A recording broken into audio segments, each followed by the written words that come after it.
ఎందుకు రామ్ నేనంటే నీకు అంత ఇష్టం? ఎందుకంటే నువ్వు నాన్నవి కదా. Watch our film Anaganaga premieres May 15th only on ETV Win.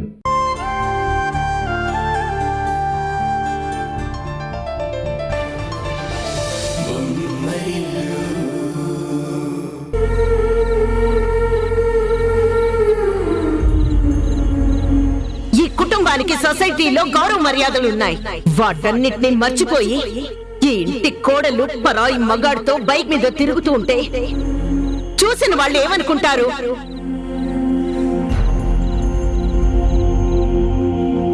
నువ్వు ఉషని వెళ్ళిపోమన్నావు, నేను ఉషతోనే వెళ్ళిపోతున్నాను.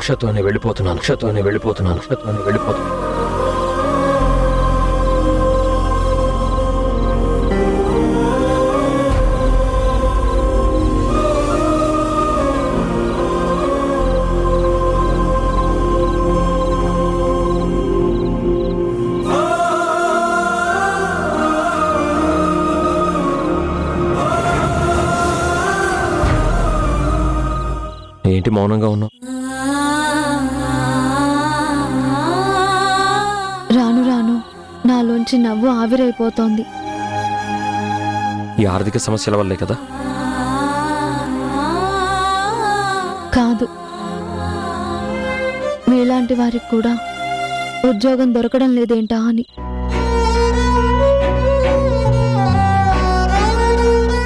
సరే, మీరెందుకు మౌనంగా ఉన్నారు? పాండే ఇంటి విషయాలు చెప్పేసరికి మనసంతా పాడైపోయింది. అవును, ఇంకోసారి చెప్పొద్దని మంచి పని చేశారు. ఇక్కడి కష్టం అక్కడ తెలిస్తే బాధ, అక్కడ బాధ ఇక్కడ తెలిస్తే కష్టం. ఎక్కడి మమతలు అక్కడే ఉండాలి. ఇలా బయటకు వచ్చిన తర్వాత తప్పు చేశామని మీకు ఎప్పుడైనా అనిపించిందా? నీకెందుకు అలా అనిపించింది? అంత పెద్ద కుటుంబంలో అపురూపంగా పెరిగారు కదా. వాళ్ళందరినీ వదిలి వచ్చేసాక తప్పకుండా గుర్తుకు రావాలి కదా. తప్పకుండా గుర్తుకొస్తారు, ముఖ్యంగా అమ్మ. ఎందుకో తెలుసా? ఎందుకు?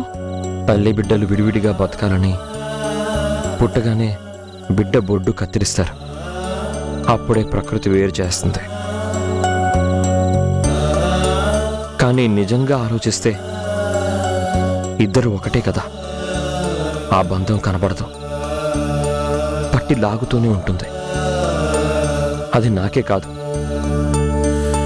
మా అమ్మకు అలాగే ఉంటుంది. నేననేదాన్ని మీ జీవితంలోకి రాకపోయి ఉంటే మీరు మీ కుటుంబంతో, ముఖ్యంగా మీ అమ్మతో కలిసి ఉండేవారు కదా. నువ్వు మా ఇంట్లో అడుగు పెట్టడం, మనం ఆ ఇంటి నుంచి బయటికి అడుగు పెట్టడం నువ్వో నేను అనుకుంటే జరగదు. కాబట్టి ఎప్పటికీ మనం ఉండే పరిస్థితికి నువ్వు కారణం కాదు. రా, చాలా రాత్రి అయింది, వెళ్ళి పడుకుందాం. పొద్దున్నే మరో ప్రయత్నం చేయాలి కదా.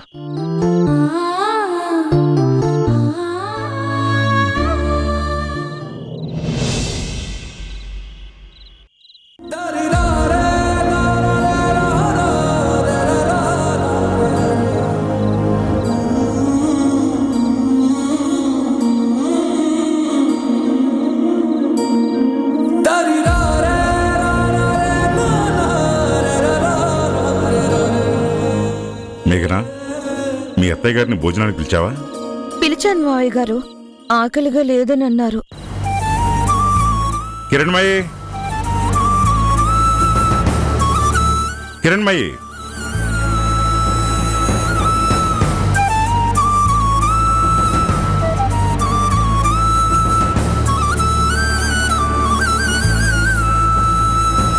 ఈ హంగర్ స్ట్రైక్ దేనికి? పోనీ తెలుగులో అడుగుతాను, ఈ నిరాహార దీక్ష దేనికి కిరణ్మయ్య గారు? మీరు వ్యంగ్యంగా మాట్లాడాల్సిన అవసరం లేదు. అయినా నా బాధని మీరు అర్థం చేసుకోలేరు, అనుభవించలేరు. కొన్ని సందర్భాల్లో మౌనమే పరిష్కారం, చాలా సందర్భాల్లో కాలమే పరిష్కారం.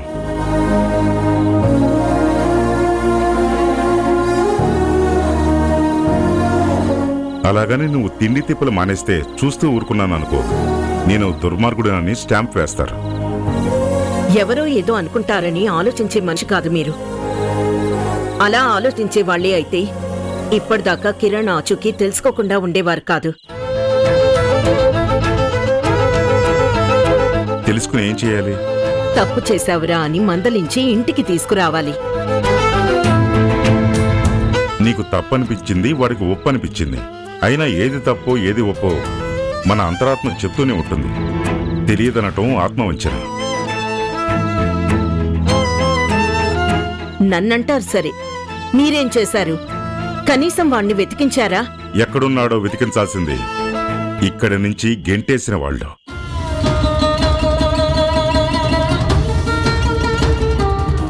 నేనేవి గంటలేదు. కాని గోటితో పోయేదానికి గొడ్డలను వాడావు. అది తప్పేగా?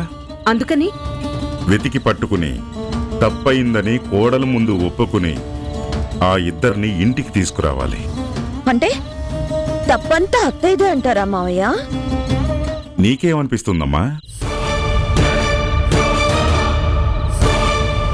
అరే సంజయ్, నీకు? ఎరా తరుణ్, నువ్వు చెప్పరా? అంటే వాడు బయటికి వెళ్ళడానికి కారణం ఉష చేసిన తప్పు కాదు, నేనే అంటారు.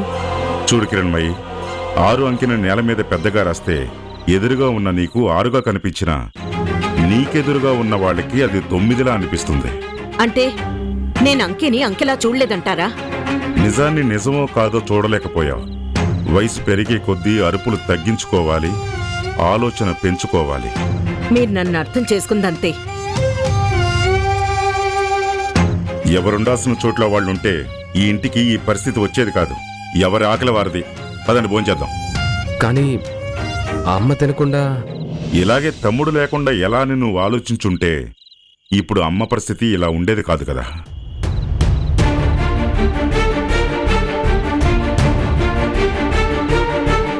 నేను త్వరలోనే వెతికి పట్టుకుంటాను. ఆ తర్వాత ఏం చేస్తావు? అరెస్ట్ చేస్తూ లోపల వేస్తావా? చూడు, మీ అమ్మ చిన్నప్పటి నుంచి కిరణ్ని ప్రేమతో అరెస్ట్ చేసి ఒక బంగారు పంజరంలో ఉంచింది. ఇప్పుడు ఉష వచ్చిన తర్వాత వాడికి ఒక కొత్త ప్రపంచం, ఒక కొత్త జీవితం తెలిసింది. కాబట్టి అంతలా ప్రేమించిన వాడు ఉషతో బయటికి వెళ్ళిపోయాడు. ఏంటి మావయ్య గారు, ఏ తప్పు చేయకుండానే ఉషని అత్తయ్య పంపించారంటే ఎందుకో నాకు మనసు ఒప్పడం లేదు. నీకే తెలియాలి మేఘన. పెద్ద కోడలిగా నీకో విషయం చెప్పాలి.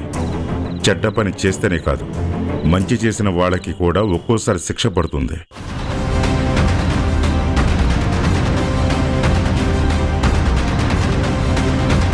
మావయ్య, నేను వెళ్ళి అత్తయ్య గారిని పిలుచుకొస్తాను. వద్దమ్మా,